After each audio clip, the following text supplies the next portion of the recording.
Ustaz Afwan di luar tema, Ustaz pernah menerangkan salah satu kajian mengenai qada dan takdir. Yang ingin ditanyakan, jodoh itu termasuk qada ataukah takdir? Oke? Saya tidak menerangkan masalah qada, saya menerangkan masalah qadar dan takdir.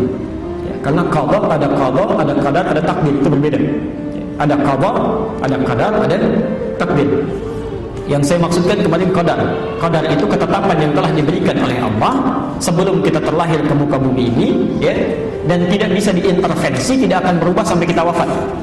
Jadi ibu sampai nangis darah pun bikin status jutaan kali untuk merubah itu tidak akan pernah berubah. Ya, di antaranya ada dua, satu rizki, kedua ajal. Sedangkan takdir adalah ketetapan Allah yang dikukuhkan atas ikhtiar makhluk.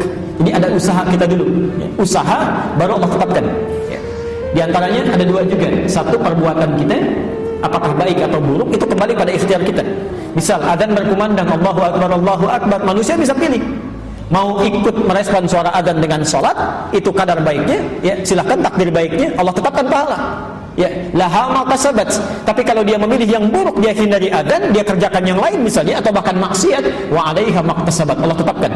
Ya, supaya manusia memilih yang baik, Allah turunkan hidayah, diberikan hidayah. Quran surah 29 ayat 69. Jodoh masuk yang mana?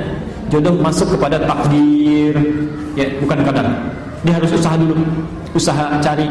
Makanya kata Nabi, tunkahul mar'atu li arba'in. Ya, perempuan dinikahi lewat 4 hal.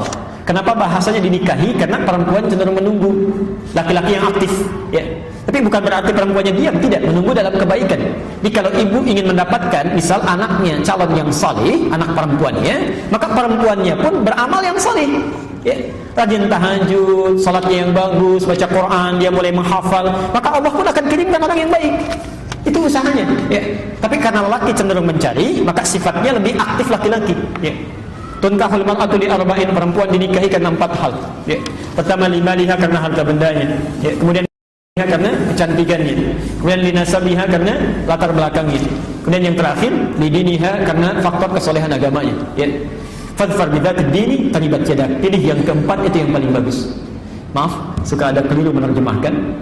Limaliha itu sering diartikan dengan yang banyak hartanya. Saya kurang sepakat, ya.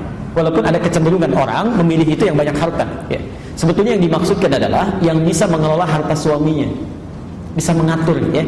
Jadi kalau suami punya pendapatan 5 juta calon suami, jangan cari calon istri yang zakat mualnya saja 10 juta. Enggak akan nyambung.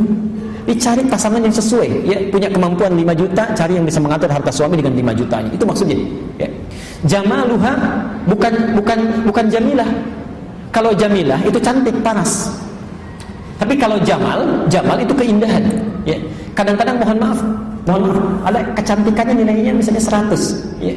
Tapi cerewetnya juga 1000, ya. Itu bisa jadi nggak nyambung, ya. Yang dimaksud jamal itu kecantikannya bisa kepada paras, bisa kecantikannya di dalam. Orang katakan inner beauty misalnya, ya. Jadi itu yang membuat ketenangan dalam rumah tangga. Saya beri contoh, misal istri Nabi Zainab dengan Khadijah, cantik mana?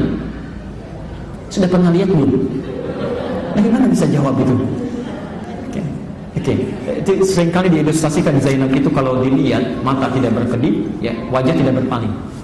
Karena itu Nabi pernah dituduh, Nabi itu menikahi Zainab karena hasrat saja, ya. Tapi itu terbantahkan oleh fakta sejarah. Beliau tidak punya keturunan dari situ, ya. Dan yang paling menarik, ternyata dengan Khadijah itu yang disebut-sebut sampai dalam mimpinya. Khadijah, Masya Allah.